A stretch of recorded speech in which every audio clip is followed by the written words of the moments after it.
A dívida do Corinthians aumentou e muito em menos de 2 anos de gestão de André Santos. Para ser mais exato, em 17 meses. Ele voltou ao cargo eleito em fevereiro do ano de 2018.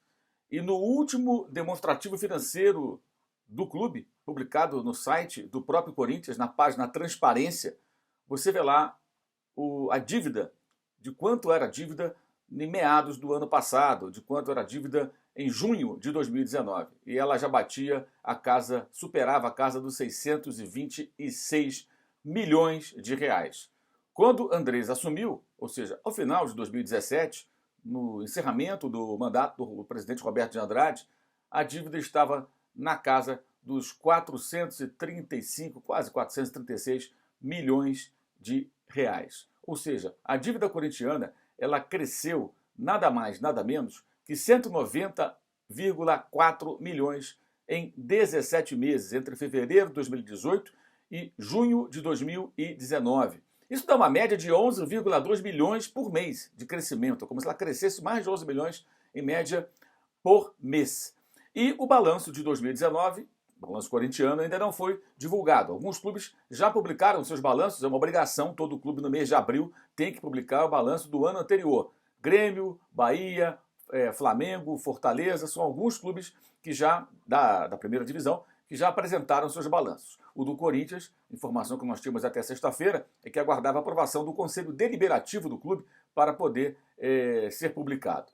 Entrevistamos no sábado, na ESPN Brasil, o presidente do Corinthians, André Sanches, e falamos sobre o assunto.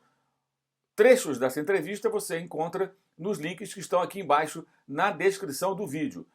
Andrés sairá da presidência ao final do seu mandato, ou seja, na virada de 2020 para 2021. O clube tem eleições previstas para novembro e vejamos de que maneira esse novo presidente vai encontrar os cofres corintianos. Primeiro, a expectativa com relação ao tamanho da dívida do clube no final do ano passado, já que ela cresceu absurdamente no intervalo de poucos meses entre o final de 2018 para a metade de 2019. Ela era de 476,6 milhões em dezembro de 2018, segundo o balanço do clube, e esse recente boletim do meado do ano passado já apontava 626,2 como dívida corintiana na metade do ano de 2019. Detalhe, o Corinthians, até o presidente alegou em dado momento para entrevista lá no Sport Center da ESPN, que o Corinthians investiu muito, gastou muito dinheiro com jogadores. Não foram exatamente grandes e ótimas contratações nesse seu último mandato, que começou em fevereiro de 2018. E nesse período, o clube ganhou o Campeonato Paulista de 18, com um time que já estava montado do ano anterior, 17, pelo presidente de então, Roberto de Andrade, o time campeão brasileiro, e ganhou o de 19, é verdade. Fora isso, chegou uma final de Copa do Brasil, até de forma surpreendente, quando foi batido pelo Cruzeiro, eliminou o Flamengo na semifinal, e só, né? Foi para a Libertadores desse ano, não passou da primeira fase, está virtualmente eliminado do Campeonato Paulista, numa situação muito difícil para conseguir a classificação à fase de mata-mata. Então é um Corinthians que começou a gastar mais do que nunca, né? E você lê no meu blog, no All Sport, o link também está aqui embaixo na descrição do vídeo, toda essa construção da dívida corintiana, que cresceu mais de 620% desde o momento que o clube voltou à Série A do Campeonato Brasileiro, né? Desde que o clube retornou à primeira divisão, que foi em 2009. Acesse o site, o meu blog no UOL, e leia sobre esse assunto. E a grande pergunta que fica para todo mundo, especialmente para o torcedor corintiano: o Corinthians vai cruzeirar?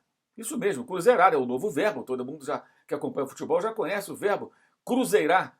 O Cruzeiro construiu o buraco, né, cavou o buraco onde se enfiou, buraco financeiro, administrativo, dessa maneira, com a dívida disparando, ganhando títulos, é verdade, mas a que custo?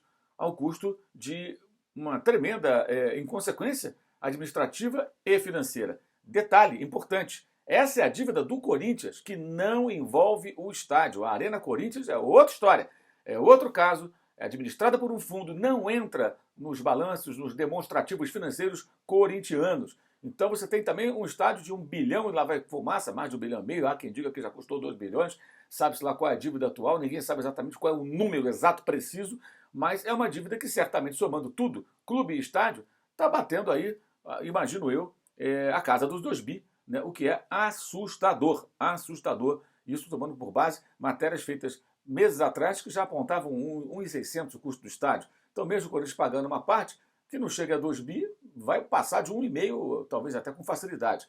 É um cenário muito preocupante das finanças do Corinthians e a pergunta que não quer calar. E aí, Corinthians, vai cruzeirar? Que perigo, hein? Saudações!